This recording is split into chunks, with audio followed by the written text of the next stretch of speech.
Welcome everyone. Today we're going to talk about dilution equations.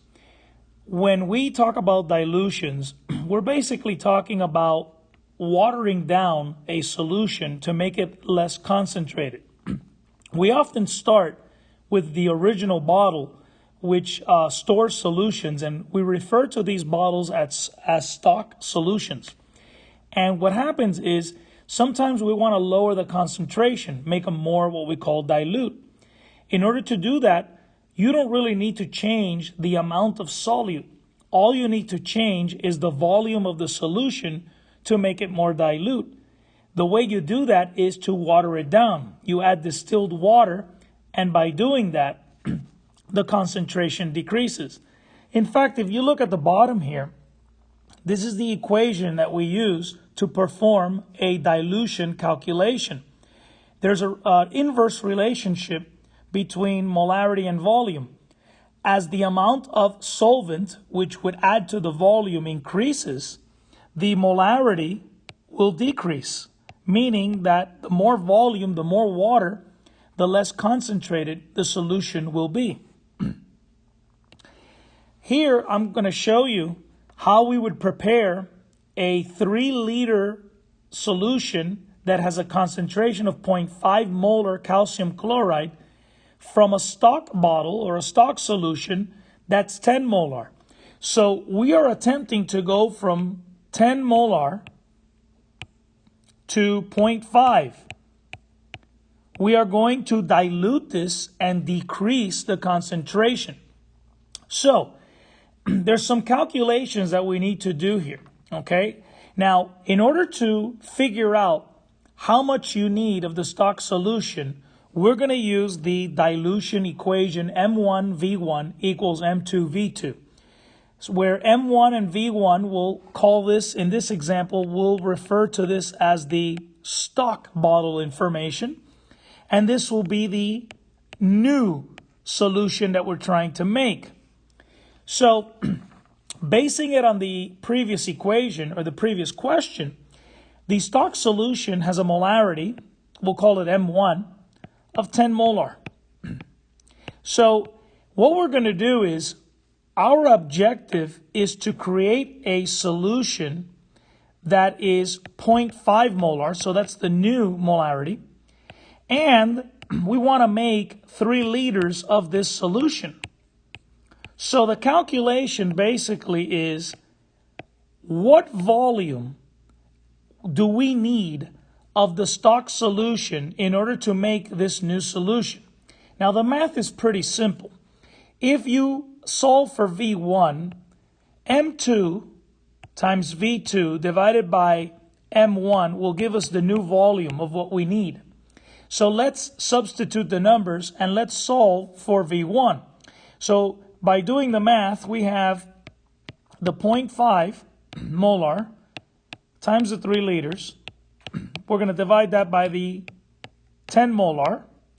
This will cancel, and that's going to give us 0.15 liters. Now, we're going to pay attention to this number. This is V1. Okay? Let's go back and look at what happened here.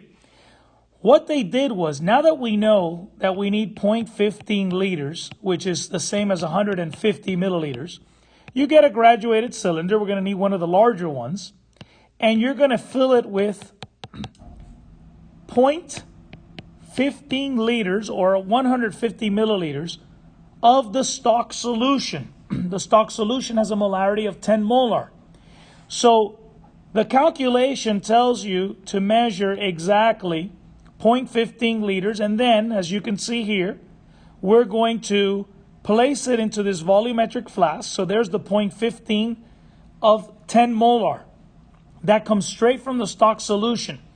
Now, we know the new solution has to be 3 liters based on the question. This volumetric flask is a 3-liter volumetric flask. Once you put this amount here from the stock solution, which was based on the calculation, the rest of this volumetric flask will be filled with distilled water. Then you put the stopper, you mix it, and once this is mixed, this new solution will have the 0.5 molar concentration, and you will have 3 liters of it. That's how you would prepare this. So, this calculation that we did earlier involves the dilution equation. I'm going to show you how to use this equation to make similar calculations. As you can see here, here's another example, okay? Notice how when you deliver water, in this case distilled water, using a pipette to the desired volume, that is how you get a concentrated solution to become more dilute. The more water you add, the more dilute it becomes, meaning the molarity decreases more and more and more. Okay? So practice exercise number 1 says, what volume of a 1 molar stock solution of glucose must be used to make 500 milliliters of a 1.75 times 10 to the negative 2 molar glucose solution in water? So our equation is the dilution equation. So again, we'll call M1 and V1 the stock information. This is similar to the problem we just did. We want to make a new solution that has a molarity of 1.75 times 10 to the negative 2 molar. The volume of that new solution is 500 milliliters.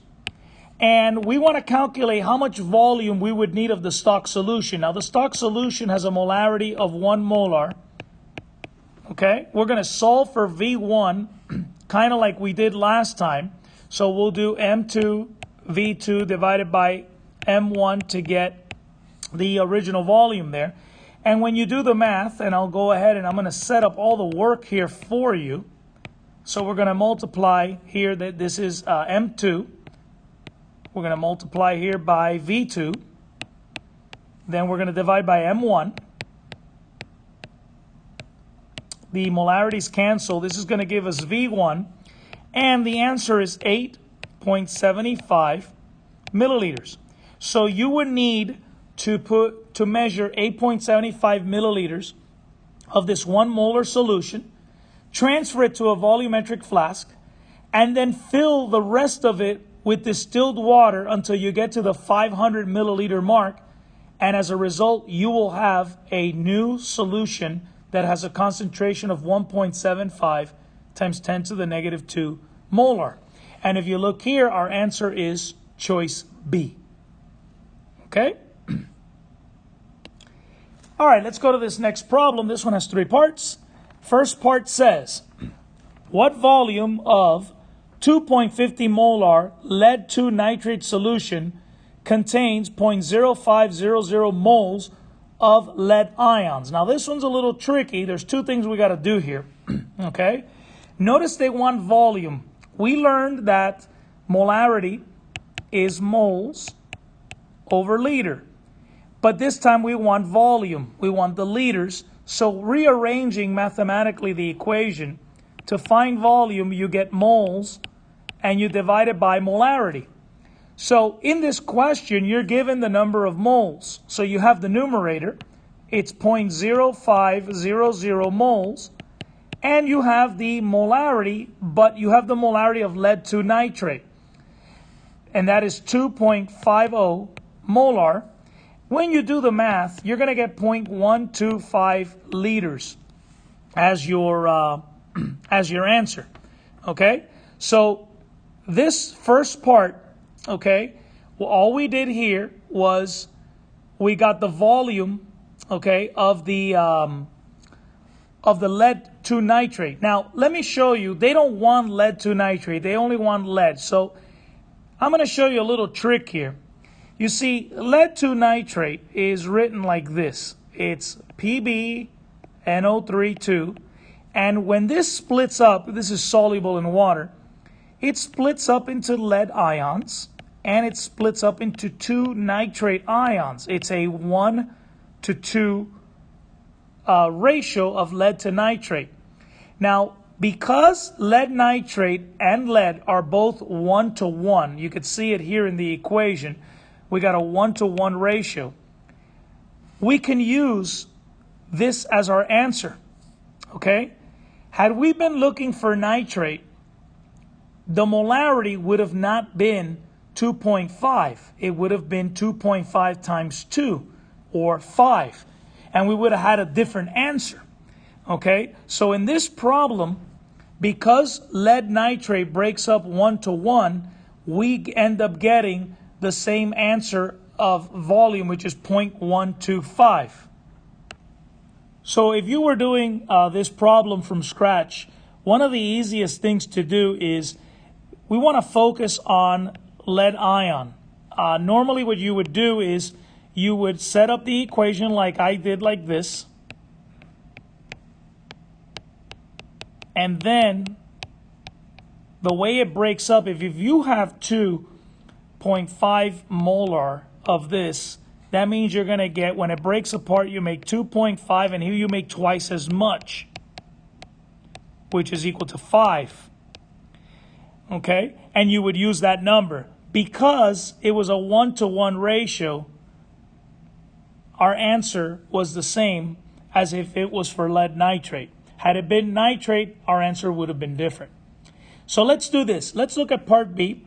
In part B, they want to know how many milliliters of 5 molar K2Cr2O7, which is potassium dichromate solution, must be diluted to prepare 250 mLs of a 0.1 molar solution. So this is similar to practice exercise number 1. Let's go to the next page here and do this problem.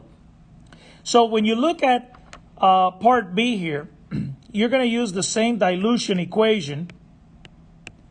And we're looking again for the volume of the stock bottle. You see, the stock bottle, according to the question, is 5 molar. It's concentrated. We're going to find out through the calculation how much we're going to need. And what we're making is a diluted version that's 0.1 molar. And we want to make 250 milliliters of this. So again, what we're going to do is, as in the previous problem, let's solve for V1, okay? And when you do the math, and I'll go ahead and do that here with you. So you set it up, divide, and when you solve for V1, it tells you that you're going to need 5 milliliters. So let me explain the significance of this answer. You're going to get 5 mLs of this 5 molar solution. You're going to transfer it into a volumetric flask, and then you're going to fill the rest of the flask with distilled water until you get to the 250 ml mark. And as a result, that solution will have a new concentration of 0.1. Okay? Now we got one more problem. This was B. And we're going to look at part C here. Here's the original question. It says, if 10 milliliters of a 10 molar stock solution of sodium hydroxide and NaOH is diluted to 250 mLs, what is the concentration of the resulting stock solution?